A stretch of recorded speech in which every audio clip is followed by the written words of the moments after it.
Hi, listener. This is From Ideology to Unity, a spiritual journey where we let go of ego and ideological doctrine in favor of meaning, purpose, and unity as a whole.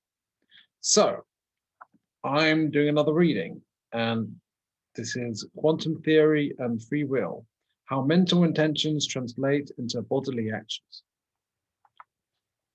And we've got to the beginning of chapter 3, the measuring process.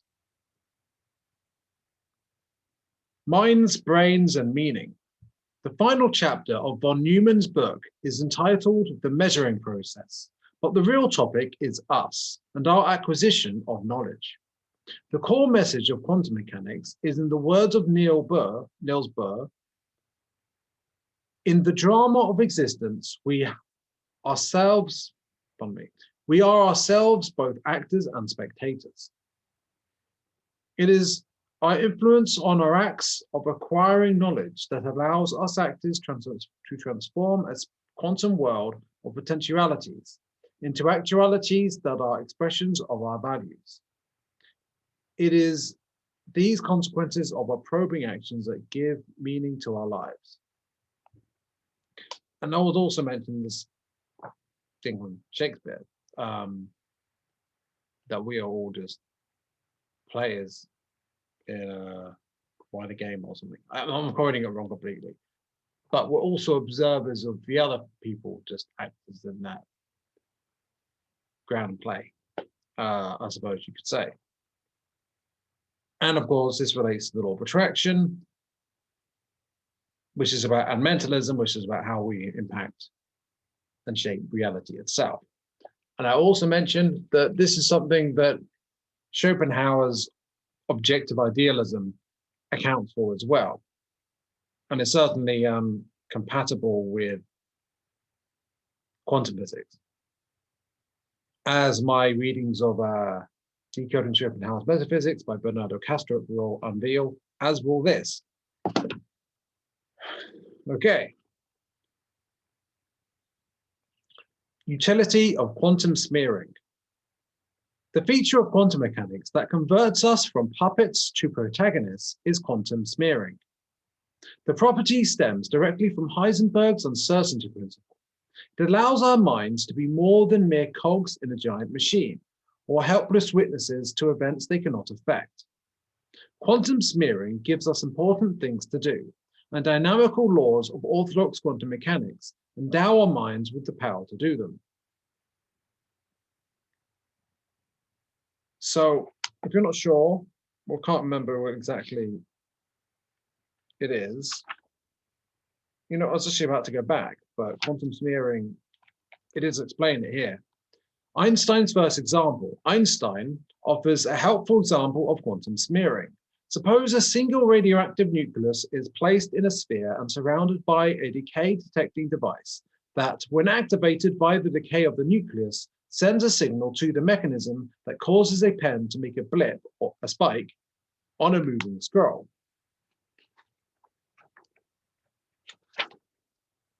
Application of the quantum analog of the classical laws of motion, namely the process 2 Schrödinger equation, causes the physical blip to occur not just at one single place in the moving scroll, but at a continuum of locations, each corresponding to a possible time at which the nucleus might decay. If we then follow, via process 2, the flow of information about the quantum state of the blip containing scroll into the brain of the observer, we find that the brain will contain, for each blip location in the quantum smear, a neural correlate of the perception of the location of that blip. But the observer will actually perceive the blip to lie at a single small portion of the smear of possibilities. Thus, process 2 cannot be the full story.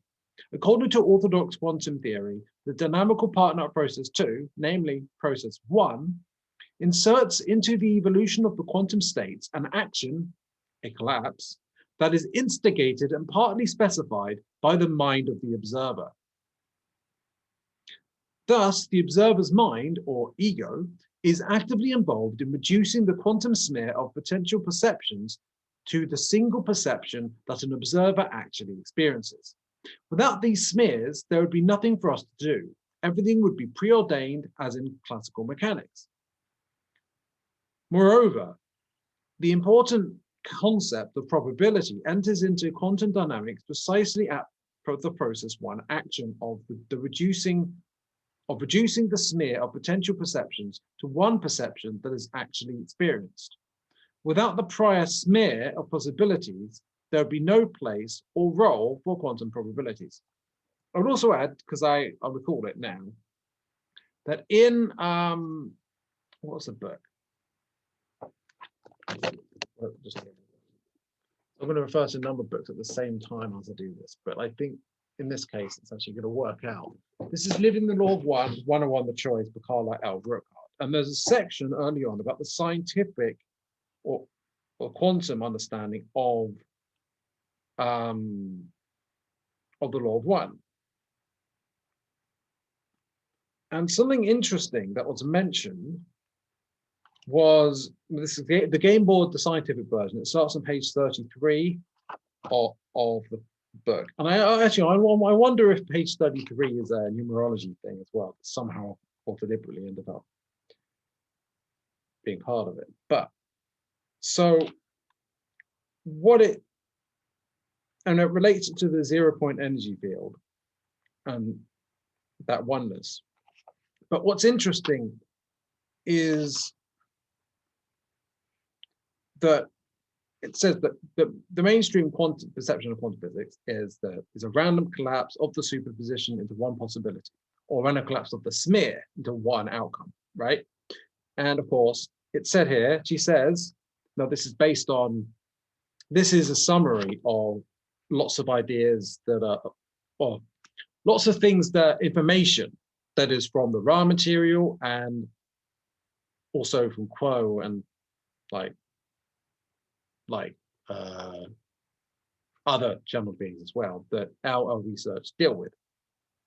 So this is information from essentially from the Confederation. So which is essentially the Galactic Confederation, of which Ra and Quo and the Quo principle are part of. Now,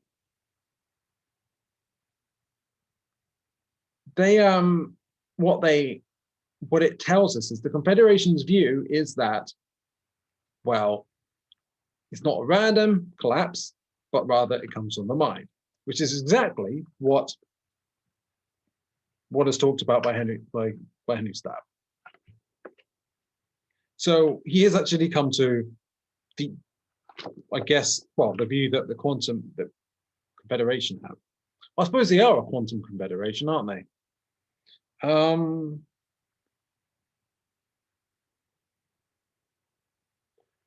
Anyway, yeah, so it does definitely align to this, and this is just a view of it that is valid.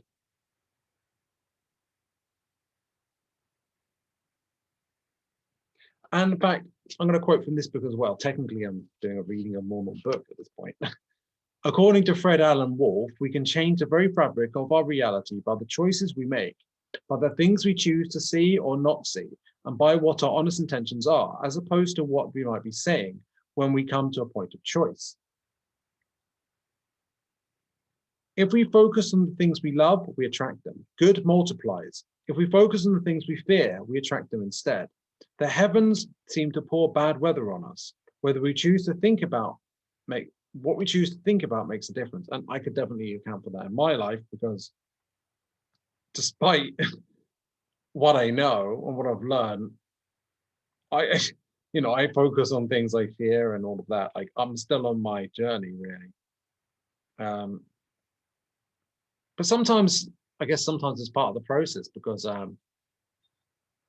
if we haven't dealt with something enough, and then we're going to focus, maybe we'll end up focusing on, say, a fear, and then that will attract this to us, but that will be catalyst for us to deal with that internally through what is mirrored in the external world. So this mirroring process that essentially quantum physics realistically interpreted or realistically understood quantum physics that Henry Stapp advocates, this sort of mentalism, this idea that we shape fundamentally with our minds reality, that it collapses the smear or the superposition into one probability based on the mind, that idea, it's fundamentally linked, I would suggest, to the attraction of the catalyst we need to deal with the internal issues. Anyway, so this is this interesting thing where it deals with process one and process two. Process one being, process two being the actual, the Schrodinger equation, and just basically the programming playing out according to the software, let's say, in reality. Process one being the choice of which of these states manifests, right? There's a whole bunch of the superposition, a smear of possibilities, and each of those is a process, is part of process two, right?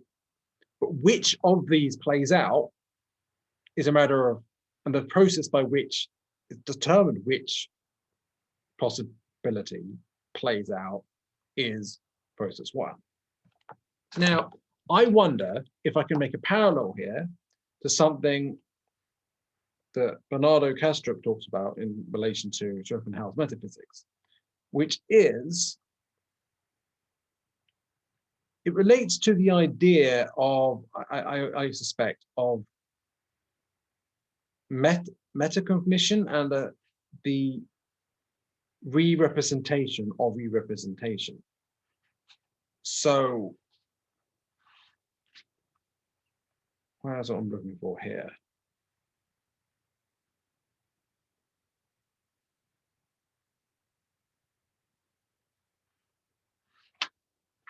There's different levels of consciousness that are talked about, depending on how many levels of self-reflect of representation there are, sort of, that go up in terms of density.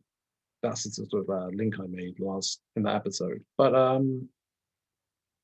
forgive me, but I'm trying to find a way to connect this together. So it does require me to actually just like turn through the pages as I go here.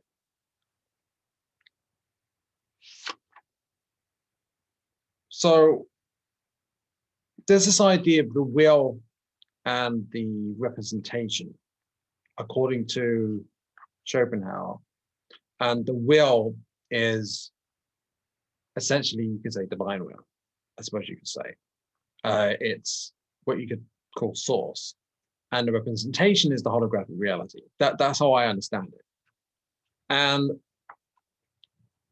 what is process one and process two? Really, process one is how consciousness determines reality, i.e., how source determines reality, i.e., the will, as Schopenhauer describes it, and the representation of holographic reality, that, or the objective, the physical universe, that is the representation in Schopenhauer's terms, and process two in terms of realistically interpreted quantum physics, orthodox quantum physics. So, realistically interpreted orthodox quantum physics. I see them as very much similar.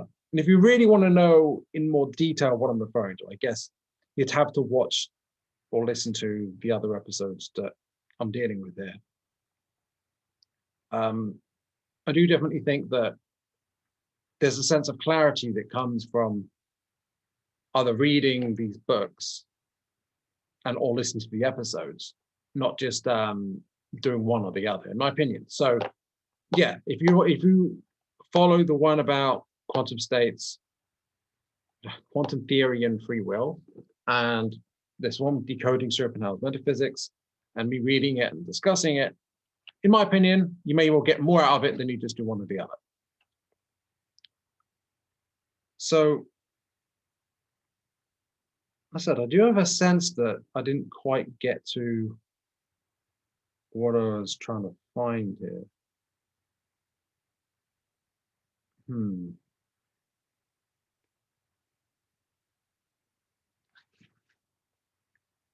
So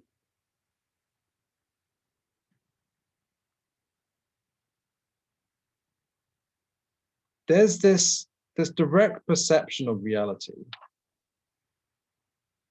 and there are the mental images that we have of it.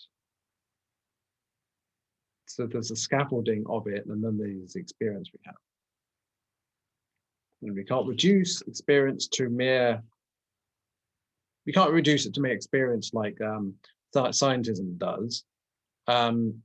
There's something behind that. There's the observer, there's a fundamental aspect of consciousness that is prerequisite to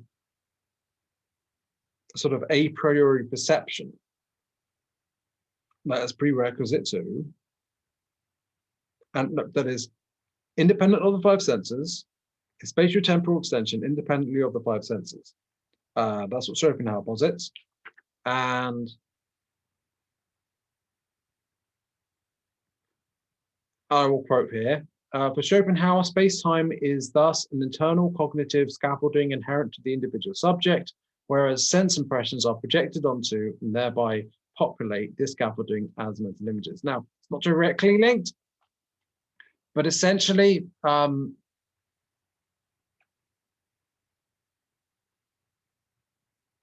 this determination of reality ultimately comes from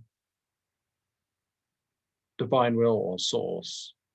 But I would posit that it's, you could say, distorted. The mental determination of reality in the hologram via process one, I would say perhaps is distorted by the emotions, right? Hear, smells, taste, and also the emotions, right? The senses and the emotions and such. But the actual fundamental aspect of it, in a pure sense, without the distortions, is simply spirit perception, or perhaps the fundamental perception that comes from being source or soul, right? Your spirit body. And I do feel like that adds something interesting here. Still haven't found what I was looking for, but certainly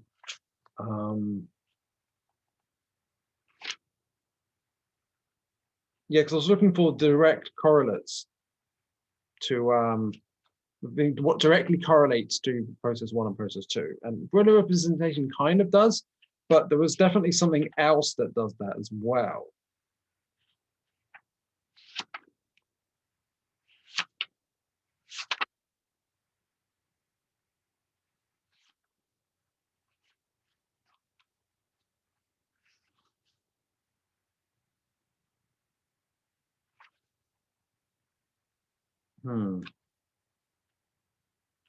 But my style isn't is trying to minimize the preparation beforehand, so it's more, you know, natural and flowing.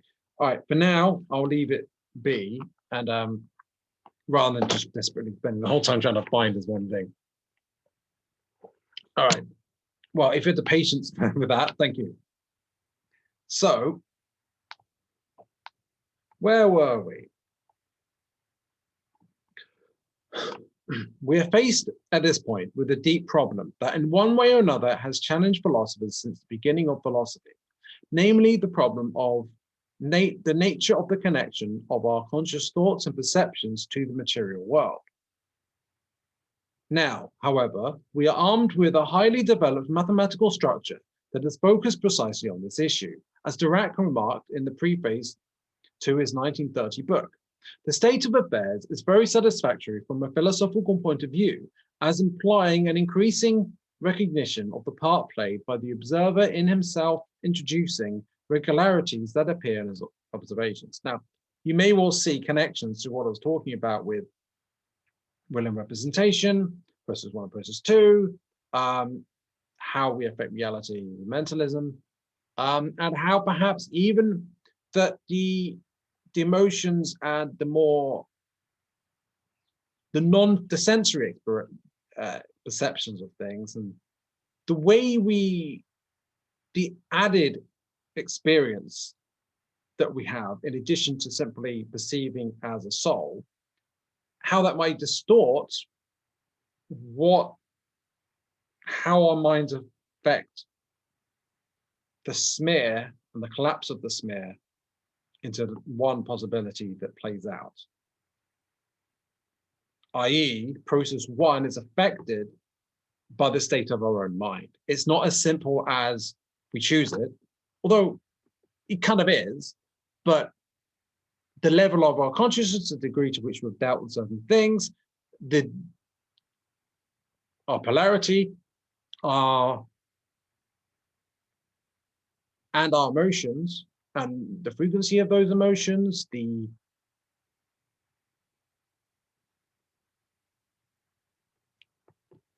and perhaps even the interaction with our energy body, though maybe I'm stretching it a bit too far at this point. These things, they affect the collapse of the collapse of the superposition of smearing. They affect process one. Now, this isn't necessarily said here, but I think that we can add that nuance to it. When Newman starts his discussion of the measuring process by emphasizing that we generally inform ourselves about the physical world by means of perception of properties of systems located at some finite distance from our bodies. The pertinent perceptual information about this system being examined is transported to our brains by a sequence or chain of intermediate physical systems. I'll say it again, just for clarity. The pertinent perceptual information about the system being examined is transported to our brains by a sequence or chain of intermediate physical systems. Von Neumann illustrates this point by describing a situation in which the information about the temperature of liquid in a container is transferred to the observer's brain by a path that goes first to a thermometer, a column of mercury, then to a beam of light, then to a retina, then to the optical nerve, etc. And finally to a brain structure that is the neural or brain correlate of the observer's knowledge of the temperature of the liquid. Each physical system in the chain can, under certain specified conditions described below, be regarded as part of a good measuring device that transmits the key perceptual information from input system to output system without significant loss. Quantum mechanics focuses primarily on the relationships between our various perceptions, and it is the faithful mapping of the perceptual structure to equivalent forms along the chain that is of immediate interest here. An adopted principle of psychophysical parallelism asserts that this faithful perceptual chain is accompanied by a parallel quantum mechanically described chain that carries the associated probabilistic information. So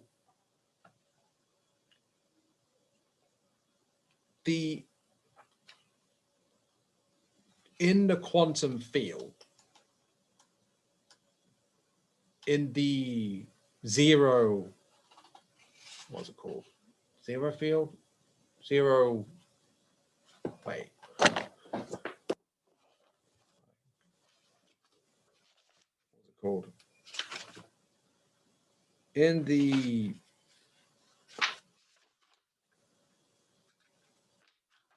what's the scientific way of putting it? 0-point energy field. In the quantum 0-point energy field, that we can link with the mental, which is mentalism, which works by mentalism, and source, consciousness, energetic consciousness and frequency.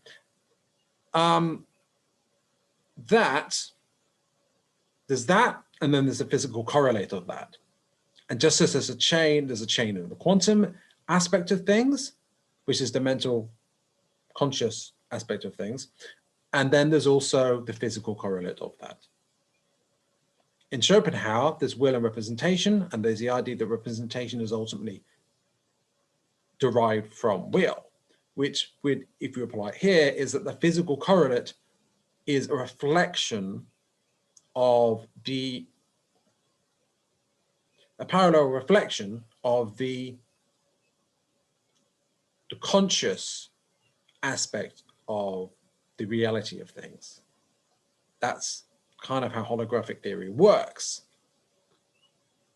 That said, maybe a difference between the perception here put forth in this quantum theory and free will and the interpretation of quantum of Schopenhauer by Bernardo Kostrup is maybe the distinction between here in this theory, there's this parallelism where they're seen as each reflects the other, but one isn't the determinant of the other causally. Whereas according to the other one, the interpretation of Schopenhauer, perhaps it's more saying it's objective idealism, and thus it's saying it's from the consciousness as the physical, derives the physical. But if you're aware of the law of one and such ideas, you may be very much aware that where I would go on this is that I would say that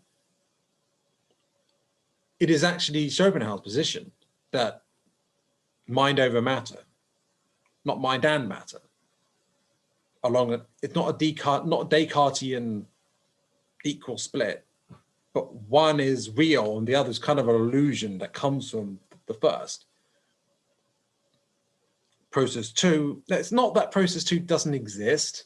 In a sense it does, I mean it does, but it's like it follows forth from process one. I mean, even what we're reading here in terms of quantum physics, it describes it that way.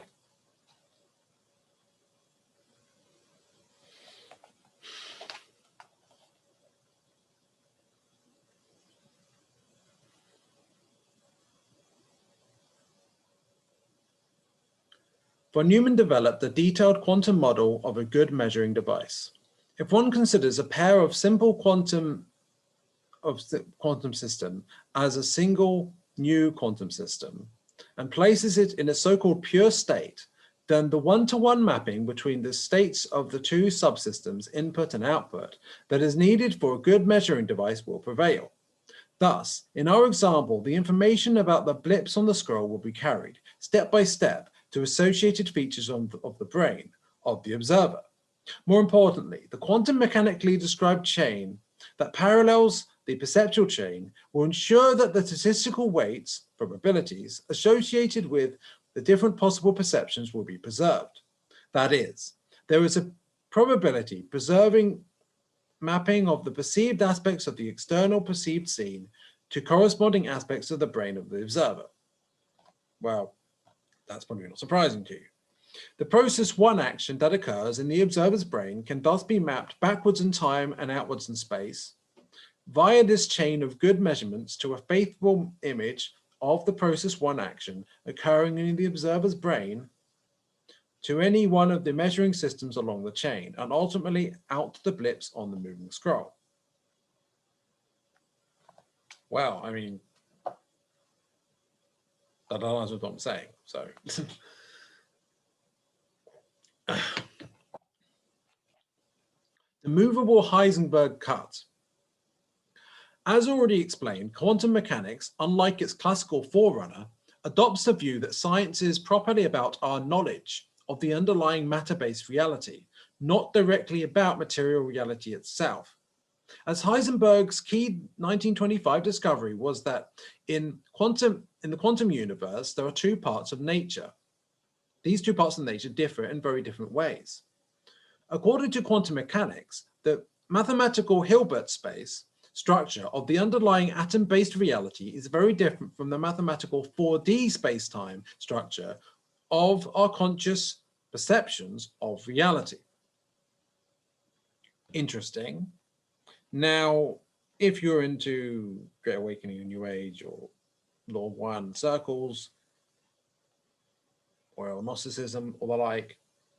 It's often talked about recently, this idea, even with channeling, we get it from messages, channeled messages. We get this idea that, well, there's the 3D physical space, then there's 4D and 5D. And 4D is a mental space of our perceptions, but also is related to time. And that 5D is, in a sense, the next spatial dimension up. And in 5D, or fourth density, these processes, that it's the process one wouldn't have so much of an intermediary with thoughts and feelings and emotions per se, or at least there wouldn't be an ego and in the way, and the soul would directly do it, and well, perhaps it would be used by the body, but it's the soul's much more in charge rather than there being limited access to one's own soul, in a sense, and a veil of forgetting. There wouldn't be a veil of forgetting. So the use of mentalist capabilities would also be enhanced, especially if third eye is available, although the heart being open would definitely unlock more capabilities there. And certainly what's being described here, now a lot of this effect, the way we affect reality, might not, is in a lot of people isn't actually conscious, in my opinion, because, or at least it's only partly conscious, because a lot of time, well, most people don't know about this, that we affect reality in this way. And a lot of the time they bumped around with catalyst and karma, and basically experiencing things coming into their lives that they've attracted, or through interaction with other people who are attracting things, and they go through the same repeating patterns. And this process one determination of which process two outcome they get will be played out in a certain sort of way that's not at all that conscious. Whereas it's entirely done conscious and automatically in 5D or in fourth density, because it's much less distorted and there's more direct connection. That's more the difference. And I just find it really interesting that it's talking about 3D and 4D and dimensions in that way, because it can be connected up to some New Age ideas. Hence, a person's mind cannot simply perceptually grasp directly the structure of the underlying quantum reality. Well, not unless they ascend to 5D. Because the quantum mechanical structure of an observer's brain is inconsistent with the classically described structure of that person's perceptions. Some mind-brain linking process is needed. Indeed, right? In order to deal with this central problem in a rationally coherent and practically useful way, Heisenberg proposed that we conceptually divide reality into two separate parts. One, an atomically constituted and quantum mechanically described observed system. And two, a perceptually constituted and classically described observing system.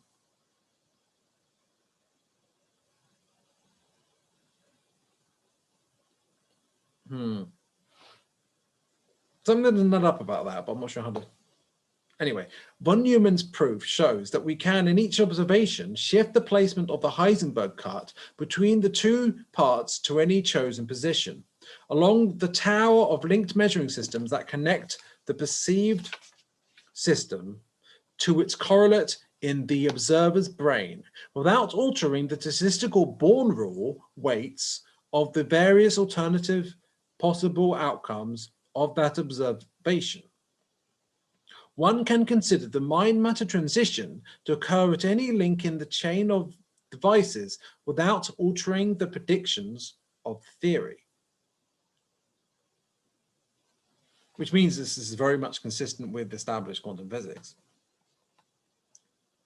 It's just like a more realistic interpretation of it, rather than this arbitrarily deciding, well, this theory isn't really a theory describing reality, it's just pragmatic formulas, which is normally how science is done.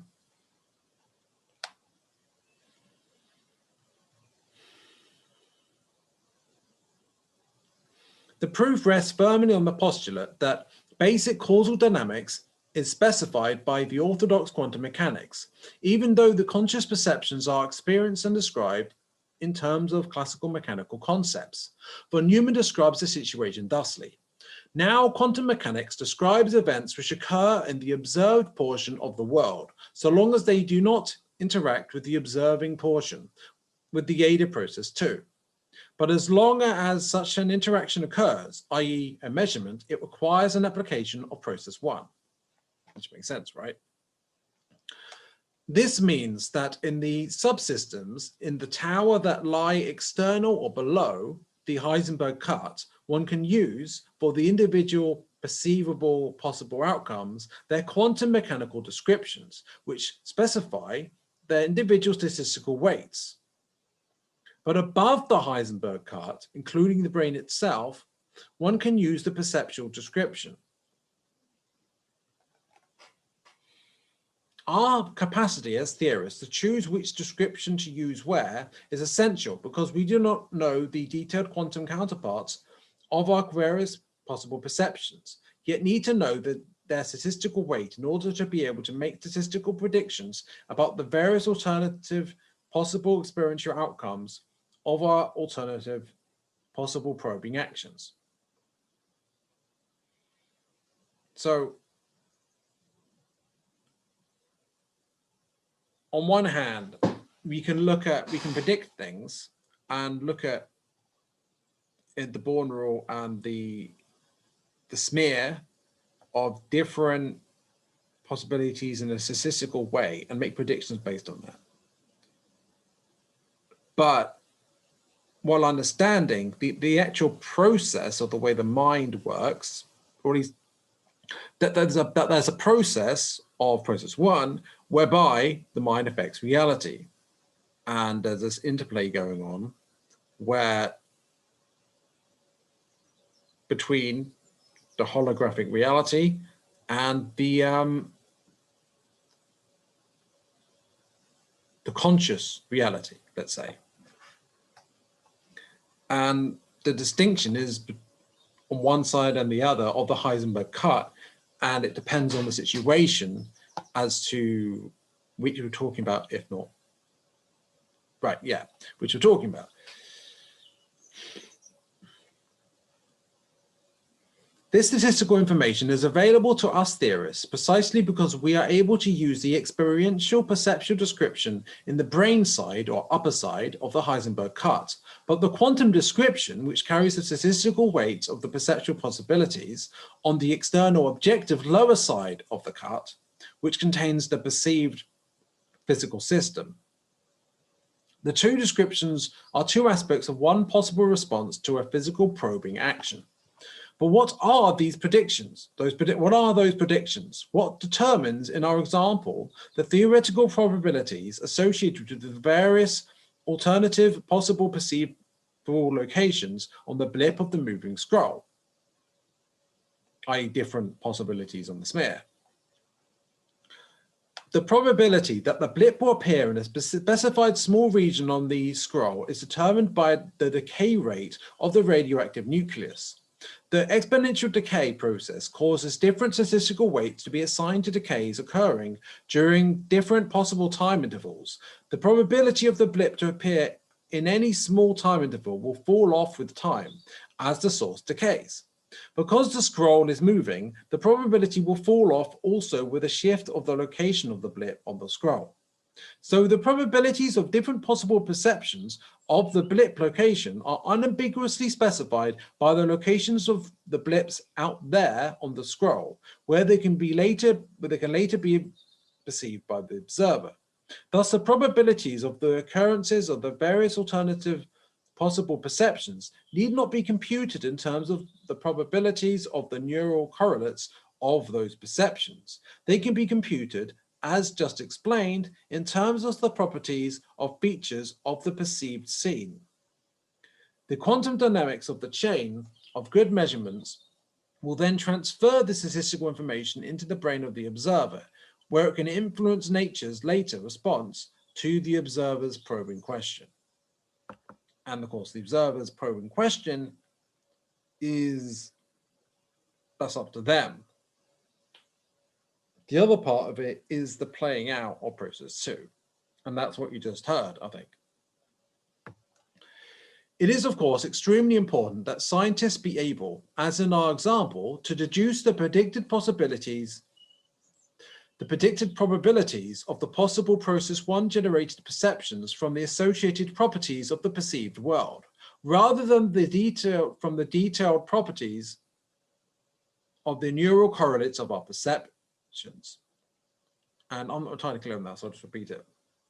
It is, of course, extremely important that scientists be able, as in our example, to deduce the predicted probabilities of the possible process 1 generated perceptions from the associated properties of the perceived world, rather than from the detailed properties of the neural correlates of our perceptions.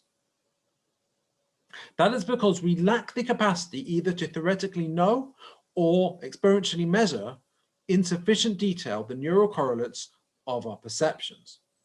The spectacular successes of quantum mechanics are not tied to comparable understanding of the neural correlates of our perceptions. As in, we don't understand neurology to the extent to understand what quantum physics can tell us about what's going on there in terms of the connection with the mind, or at least not yet.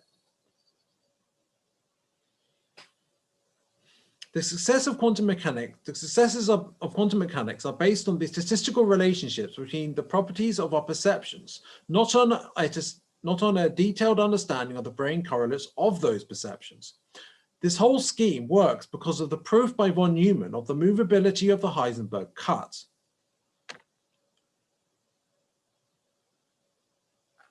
I don't quite know what they mean by the movability of the Heisenberg cut, and I wish I did, because I must have overlooked something there.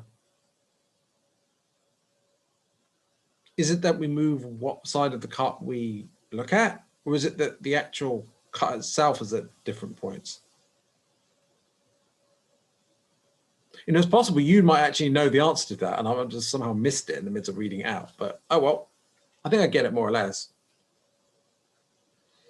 I have discussed this proof in some detail here, both because of its central importance in orthodox quantum mechanics, but also in order to dispel any possible misunderstanding of that proof that might suggest, because of its use of the classical perceptual description on the upper brain side of the cut, that macroscopic brain dynamics can be described classically. Von Neumann's proof implies no such thing. Macroscopic brain dynamics is quantum brain dynamics. Von Neumann's use of classicality in that proof is not a license to treat the dynamics of our macroscopic brains classically. I mean, firstly, obviously, it's like quantum, right? So to treat it classically, I mean, why are you doing that? Like, we're not in Newton's time anymore. Like, we've got quantum mechanics, why don't you use it? And of course, the point they're making here as well is that this can tell us about the interaction between our minds and reality and how we even shape reality. That's one thing. But this doesn't necessarily at all tell us like the ins and outs of exactly how neurology works. It can't entirely predict the exact neurological stuff that happens. That's not what it's saying, and that was what they had, well, chose to clarify here. Now, chapter 4, because we're at the end of chapter 3 here, is quantum neuroscience, which should be really interesting because we're getting to should be getting into some nitty-gritty here. So, is there anything else I want to address? You know, how many pages was that anyway? Wow, I basically only did 4 pages. 4 pages. I mean, I could carry on. How much time is that?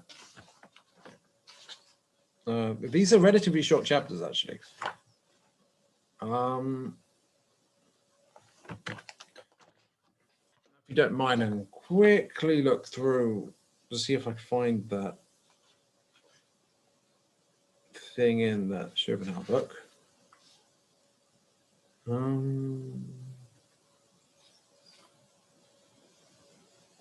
So,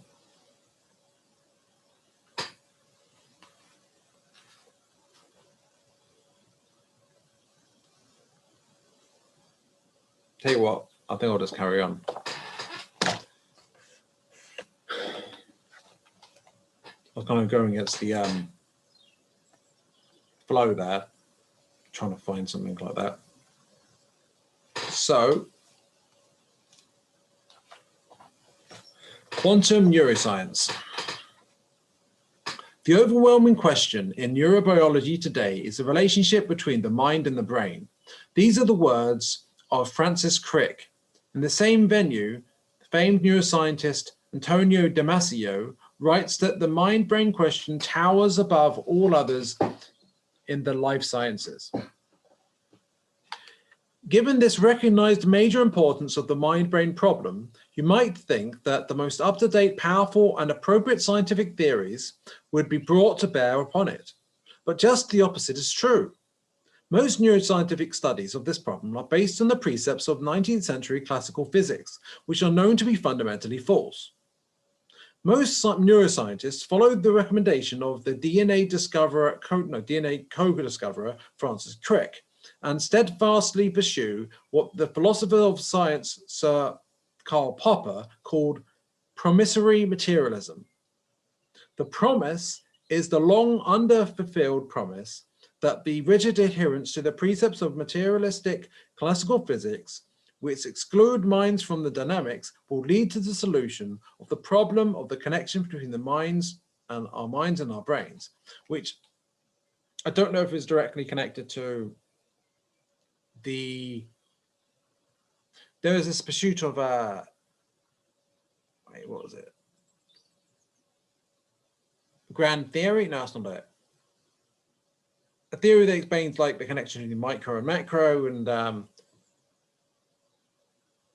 it's not matter, I can't remember it, but anyway, so they're trying to explain that with it, and can they though?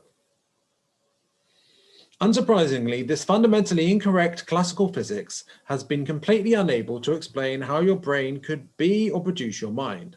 The occasional references to quantum mechanics that one finds in neuroscience are concerned mainly with small-scale behavior at the molecular level, rather than with the core issue, which is the connection of the total behavior of a person's brain to that person's conscious thoughts.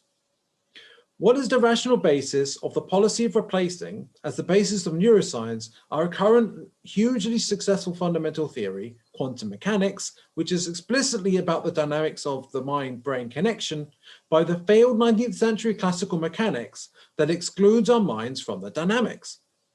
The underlying reason why most scientists and most philosophers who are interested in the mind-brain problem adhere to this failed classical approach seems to be their common belief that the big macroscopic features of brain dynamics can be adequately described in terms of the concepts of classical physics, that only tiny atomic-sized things need to be described in terms of the concepts of laws of quantum physics.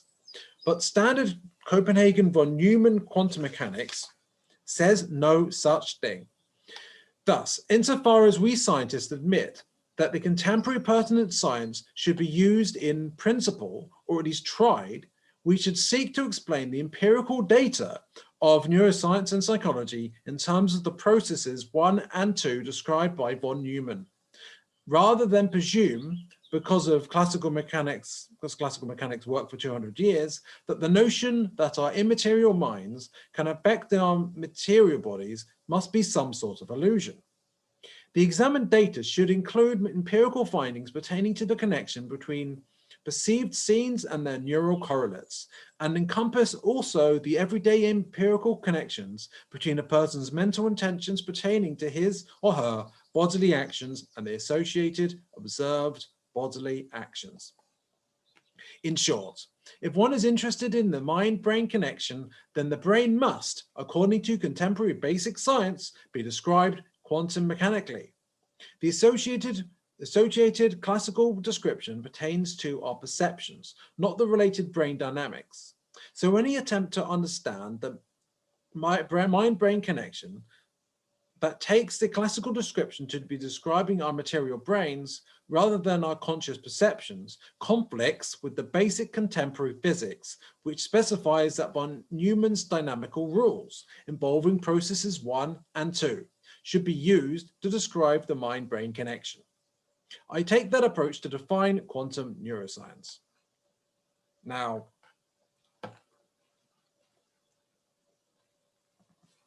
that's a sort of smackdown, right?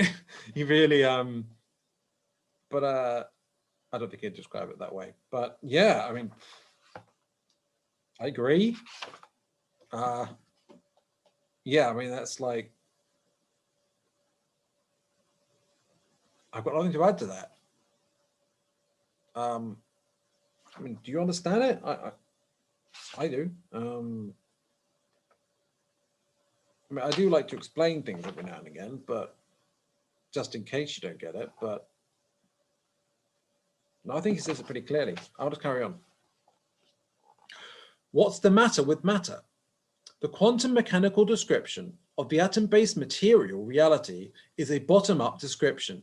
It is erected upon the quantum mechanical representations of the underlying atomic particles and fields. The quantum rules specify not only how to mathematically describe such elementary quantum systems, but also how to describe systems built out of combinations of many such quantum systems. The dynamical rules specify also how these larger systems behave. Our brains are made of the same kind of atoms that are studied in atomic physics. The quantum description can thus be extended all the way up, so as to include the entire world of atomic particle-built stuff, including the body and brain of every observer. If science is rational, then it would be unacceptable for science to simply boldly assert that the laws suddenly fail when things get big. Why do they fail? How do they fail? How big is big? And how do we know? And how about the properties of big things that depend upon the properties of their atomic constituents? Well, yeah, right. Problems with materialism. There are four main problems with taking matter, as understood in materialistic relativistic classical mechanics, to be the sole ontological foundation of reality. The first problem is that this classical concept provides no rational roots for the existence of our conscious thoughts, ideas, and feelings. It's just like, I mean, like, why are they there? I guess they just are, right? It's all based on the original creation of the universe, the Big Bang. Anyway, no sarcasm there. There is no need, that's not even what it says, sorry. There is nothing in the classical conception of nature that provides any hint of any rational need for or rational foundation for the existence of our known to exist mental aspects, which thus need to be added ad hoc to the materialist ontology, which makes it non-materialistic. The second problem is Heisenberg's 1925 discovery that the process of acquiring knowledge of the material reality necessarily alters that reality in a way that depends on Planck's constant. The connection between the material reality and our knowledge of it cannot be the simple action of direct knowing. Some assumption pertaining knowledge or experienced knowledge needs to be added. Quantum mechanics, with its process 1 and 2, describes a complex process of gathering knowledge that allows our mental intentions to influence our bodily actions in intended ways not allowed by the precepts of classical mechanics. The third problem is that the conclusion established in Appendix 1 is a conclusion established in Appendix 1. It demands that faster than light FTL transfers of information cannot be banned in such a context completely described in terms of macroscopic classical concepts. But such FDL transfers are banned in relativistic classical physics. So the very classical physics they use cannot explain the phenomena that they observe. And yet for some reason they're not using the classical mechanics which do explain it.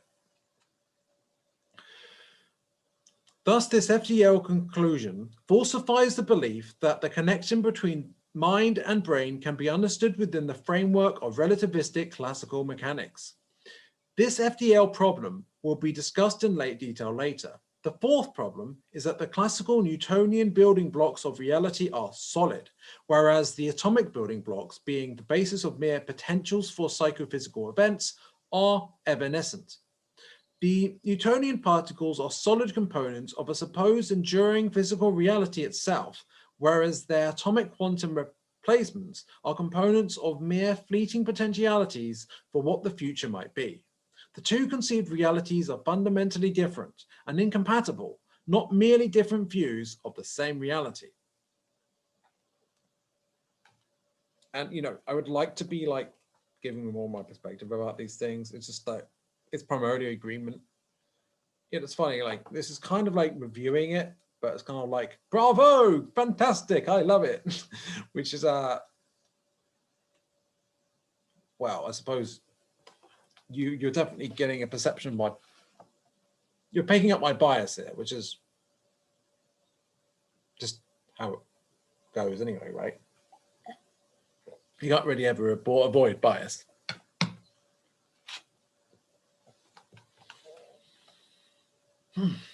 Einstein's second example. A second example of quantum collapse mentioned by Einstein concerns a mouse and the moon. Suppose there had been, since the birth of the universe, nothing that interrupted its evolution in accordance with the process 2 Schrödinger equation. Then the quantum state of the moon would be smeared out all over the entire night sky until the first observer, say a mouse, looks. Indeed, the mouse itself would be a smear of copies of itself, and the city it inhabits would be a smear of all possible cities, etc. And similarly for Earth, for the solar system, for galaxies, etc. In order to cope with the gross mismatch between actual human experience and the matter-based aspects of the temporal evolution of the quantum world, the creators of quantum theory went far beyond the precepts of classical physics. They introduced into quantum dynamics essential acts of observation, each associated with a psychophysical part of reality identified as an observing agent. Now, this seems like a problem, because it seems like, okay, there's a superposition of these possibilities, but you're trying to make sense of it in a classical Newtonian sense. It seems to me the only way you could even hope to explain it within a materialist paradigm is multiple universe theory. But the thing of that is, that's already moving in a direction that, well, if that's how it plays out, the question is why? And it would be, there must be some sort of determination process that determines which of those multiple universes that you're in or end up in, or what plays out and which of them plays out in the one that you experience. And so you don't really, it doesn't really fix the problem. That's my opinion anyway. All right, carry on. Each such act is the initiation by the agent of a particular probing action. This probing action puts to nature a particular question. As in the game of 20 questions, each question is of the kind that is answered by either a yes or a no. Multiple choice situations can be accommodated by decomposing each answer no into two parts, a sub-yes and a sub-no, etc. This creates a multiple choice scenario with many possible yeses followed by a by one no. Thus, we have a question and answer scenario where the questions are freely chosen by a mental free agent and answered and physically actualized by a global mind-like godlike agent. But what is the character of this global process that chooses and then physically actualizes the answers? Now, you might have a clue about that if you're into spirituality. It's source, right? All that is, of which we are, and also the God is, or creator, or what have you, because we are the creator, right? And of course, it also solves the issue of, okay, so there's this global determination, and then there's the mind determining it. How do we explain both of these things seem to happen? You connect them together. And that, I imagine, is probably the reasoning that Henry Stapp had when he was drawn to panpsychism.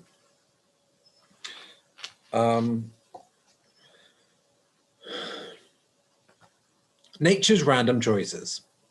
According to quantum mechanics, the answer to the question is determined by a choice on the part of nature. The answer yes is revealed to the probing agent by the entry into his or her stream of consciousness of a perception that he or she was asking about. For example, if the question is that fire engine red? Then the nature's positive answer will be revealed to the agent by an experience of redness, added to the previously existed perceptual form of the fire engine. In the version described here, negative answers are not experienced by the probing agent. This allows for many negative responses to occur between any positive responses. In any case, experienced reality is created by dialogues between localized probing agents and a global aspect of reality called nature.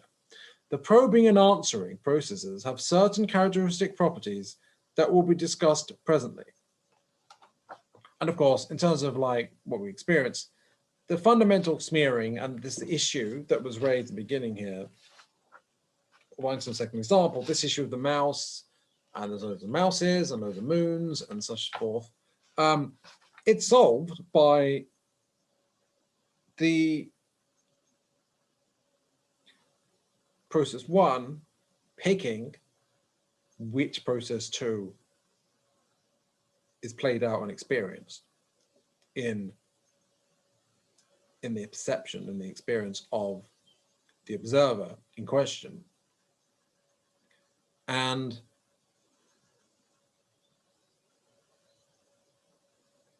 so all the no's, they just don't play out in that experience of reality.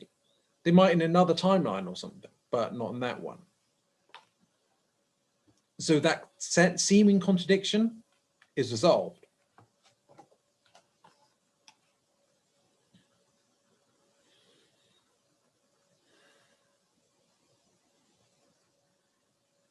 The agent's choice of question is, as already mentioned, not determined by any known rule, and is thus called free.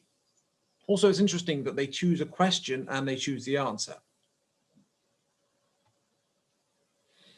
But nature's choice of response is subject to certain definite conditions. According to the Orthodox theory, nature's choice is random. This means that each individual instance specified by an actual choice of a question, the answer is indeterminate. It is not determined by the dynamical rules of the theory. However, the theory does impose statistical conditions on long strings of instances. For instance, the perceived ratio of answers yes to answers no in a long string of replications is, according to the theory, determined by mathematical properties of the physical state of the system being probed. But which answer actually appears in an individual actual instance is not determined by anything specified in the theory. So essentially, they're just trying to statistically make sense of the possibilities, but that's not what plays out. What plays out is what plays out, and not a mere speculation or mathematical prediction of possibilities. Actualities, well, are actualities and not possibilities. The infamous quantum element of randomness enters quantum mechanics precisely in this way, and only in this way, through statistical conditions on nature's choices. The mathematically determined evolution of the physical state via the fixed Schrödinger equation certainly plays a very important role in quantum theory. But the connection of this mathematics to our experiences depends heavily also on these two choices, and first of which is free, and the second of which is random. And I'll add here, to anyone who knows what this is, and anyone who doesn't, they don't. There's something called Bohmian mechanics. Now, Bohmian mechanics is a form of hidden variable theory. Well, what that says is, so there's a Schrödinger equation. It determines how the particle moves, and that the way a particle moves is exactly determined by the Schrödinger equation. And whereas what Copenhagen interpretation says is essentially that it's random, which one it collapses into, which possibility is random. Now, realistically interpreted quantum mechanics, classical quantum mechanics, which is a modification of Copenhagen interpretation, is that it's not random, but determined by consciousness. So does that mean that Bohmian mechanics is bullshit? No, it doesn't. Bohmian mechanics actually has a very good point about that the Schrödinger equation does very much determine process 2, right? And also, in order for the hidden variable theory to work, i.e. that the Schrödinger equation is a hidden variable underlying the way it plays out,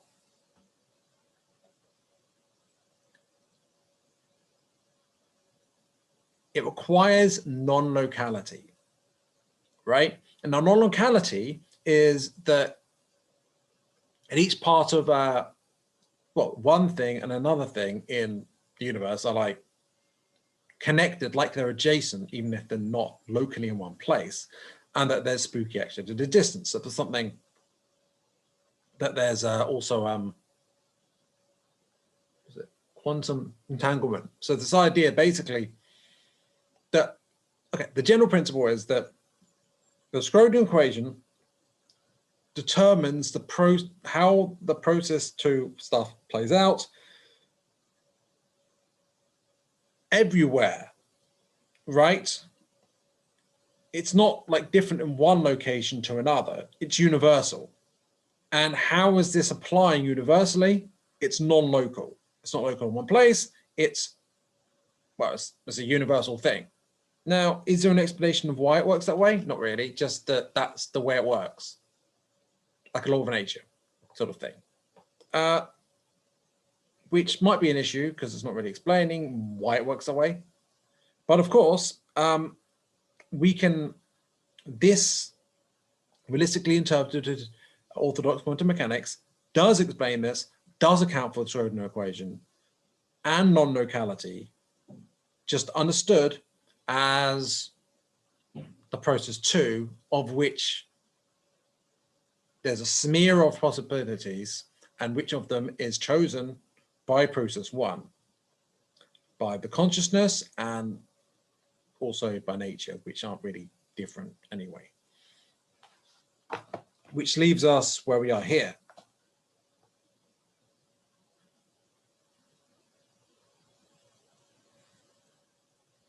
The infamous quantum element of randomness enters quantum mechanics precisely in this way, and only in this way, through statistical conditions on nature's choices. The mathematically determined evolution of the physical state via the fixed Schrödinger equation certainly plays a very important role in quantum theory, but the connection of this mathematics to our experiences depends heavily also on these two choices. The first of which is free, the second of which is random.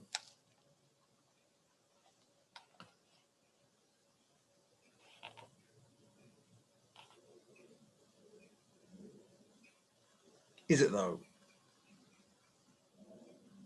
Are nature's choices random?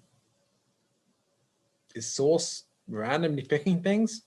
I wouldn't say so, but this is quantum mechanics. It's not. But okay, I'll just carry on. Relativistic version, RQFT.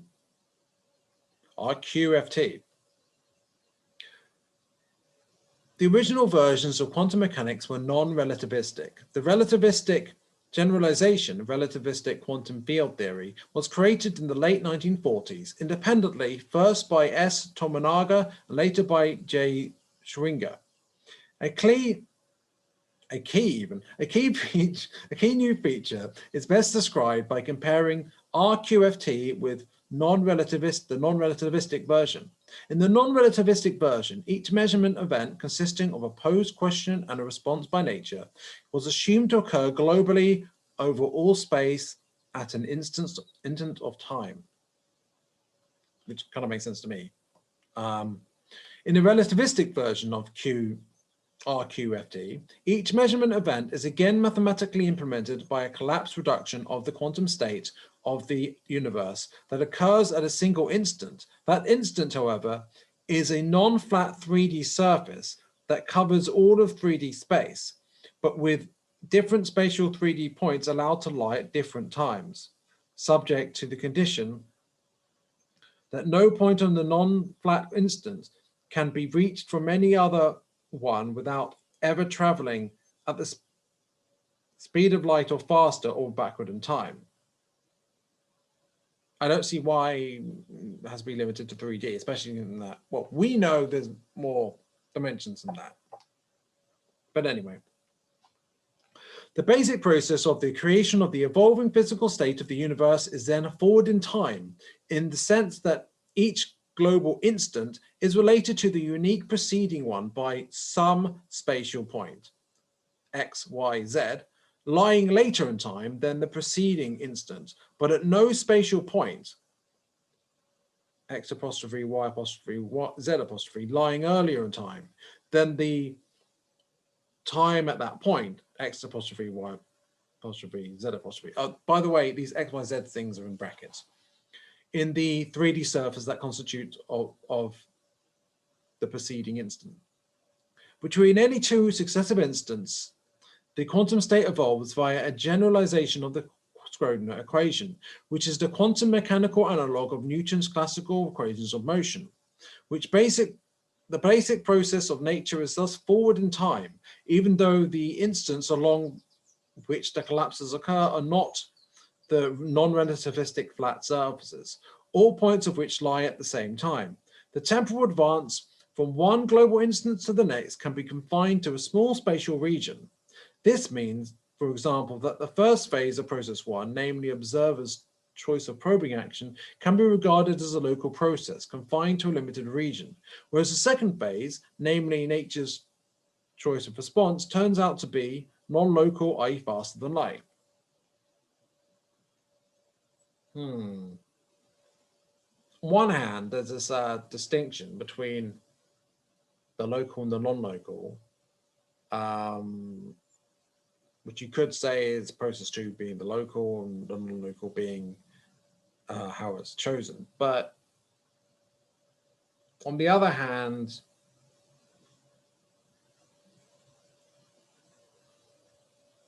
why would that collapse be confined to small spatial locations? It seems like, to me, perhaps a rationalization almost to avoid, and a complication to avoid the collapse of the superposition being non-local, on the basis that it's seeming unparsimonious.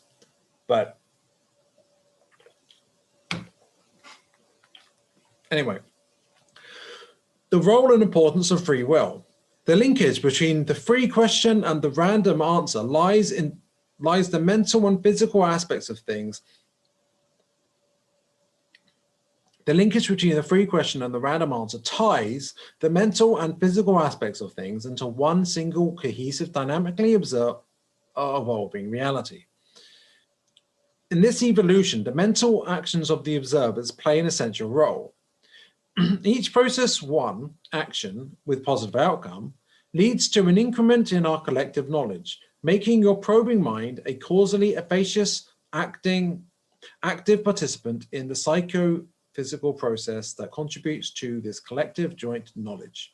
Your free choices of probing actions, combined with nature's responses, enter actively into the determination of both your future psychophysical states and the futures also of other observers in the system observed by you. Now, this makes sense, given that you're not the observer, you're not the only observer. So of course, there's going to be interaction between you and other observers.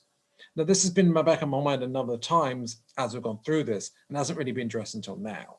This idea of what's the interplay going on. And of course, there's almost like a collective consciousness aspect here, or collective unconscious. Or maybe that depends on whether in the third density or fourth density, or third dimension or fifth dimension. But yeah, so this person is doing their free choices, process one, determining how it plays out. And there's nature's responses, which to me are fundamentally linked anyway, because source is nature and us in quote individually and also holistically. And there's also how each positive outcome, essentially, whatever that means,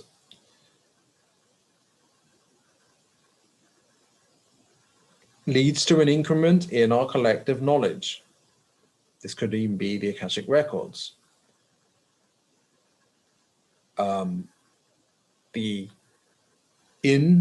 0-point quantum field, all the knowledge, present, future, and past, of all the observers, accessible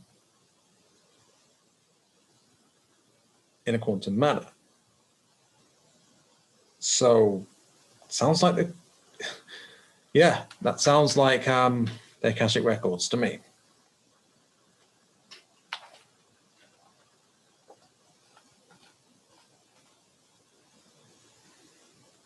And it's very much a collective thing going on. It reminds me of social memory complexes as well.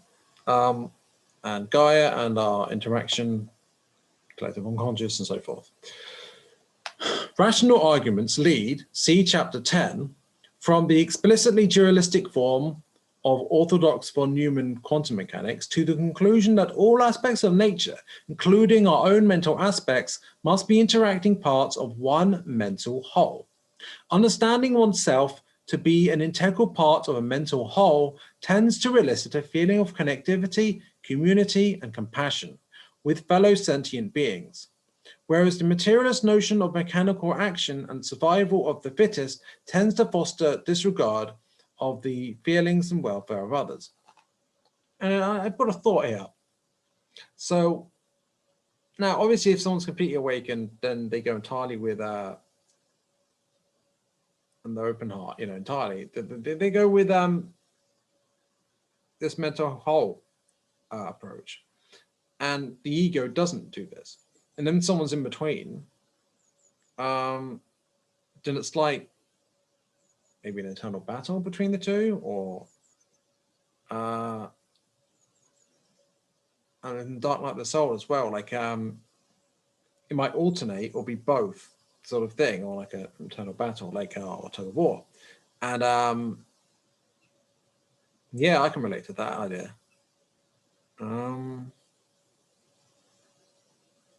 I mean, certainly that understanding of being part of a whole does elicit connectivity and community and so forth, passion. The thing is, it's not just like you realize it and then bang, right? It's more like one gradually gets accustomed to that, right? And not being an ego. An ego can take you out, generally takes you out of that. what can take you out of that. So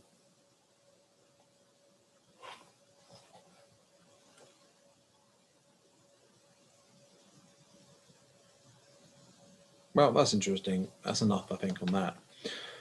One's entire approach to life tends to rest on whether one views oneself as an efficacious component of a mindful whole or a tiny cog in an essentially mindless machine, with a mysteriously attached but physically powerless mind that pointlessly spins false delusions about its physical power. That said, that bit there about false delusions about physical power, that pointlessly spins false delusions about its own physical power. That reminds me of, well, archons being kind of insane, and also the egoic mind in general, and the demiurge. These are Gnostic principles. Yeah, it just reminds me of that. And it reminds me of service to others being the mindful whole one, service to self being the latter, or at least that's not to say that atheists are service to self. They're generally unpolarized. Or at least, you know, there has to be an understanding of reality and then a conscious choice based on that. I think, according to the law of one. A classical mechanistic, powerless self-image can have a tendency to produce attitudes of resignation, depression, hopelessness, pointlessness, and amorality. However, the quantum self-image, which makes your mental valued-based efforts causally effective, tends to create a more dynamic, elevated, hopeful, forward-directed moral attitude. Recent experiments by psychologist John W. Scola and others reveal a positive empirical correlation between people's belief in free will and the morality of their actions. Quite generally, your attitude and actions depend strongly on your beliefs about yourself in relation to the reality in which you are embedded. In today's educated world, your beliefs about these matters are likely to depend strongly upon what you believe science says you are. Because a lot of the time people go with authority. And what's happening at the moment primarily, well, science is primarily saying that it's going the materialist version of it. Now, nihilism and a lack of concern for others is it's rampant right now, right? If I were to put on my tinfoil hat, I would say it's deliberate. That the cabal wants us to be materialistic and not care about others and disconnected from the whole, because their whole power rests on the illusions and well, people being disconnected in a sense. Their power is threatened fundamentally by people awakening. Hell, if they weren't conspiring against us, it wouldn't make sense. They'd be foolish not to, in a sense. So of course they are.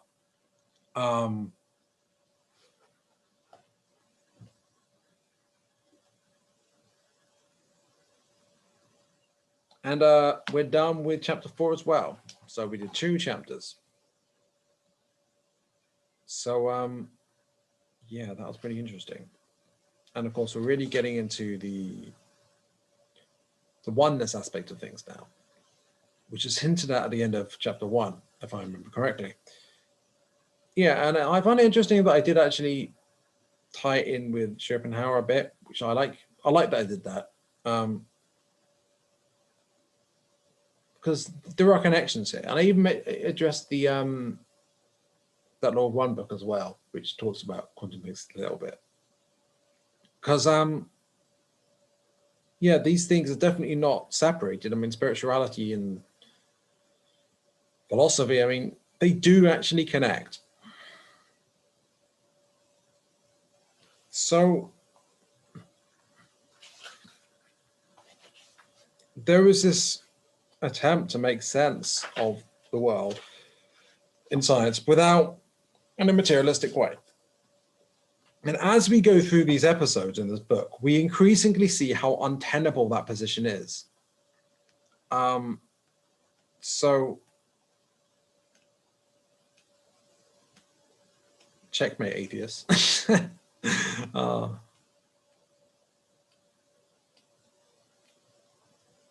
Wow. wasn't that the thing on YouTube years ago, right? This whole atheism versus new atheists versus Christians thing. Wow.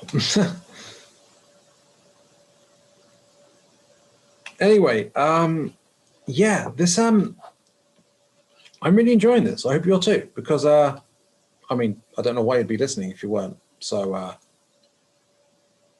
the implications of this are pretty significant ramifications of this. Anyway, I don't know what else to say, so bye for now.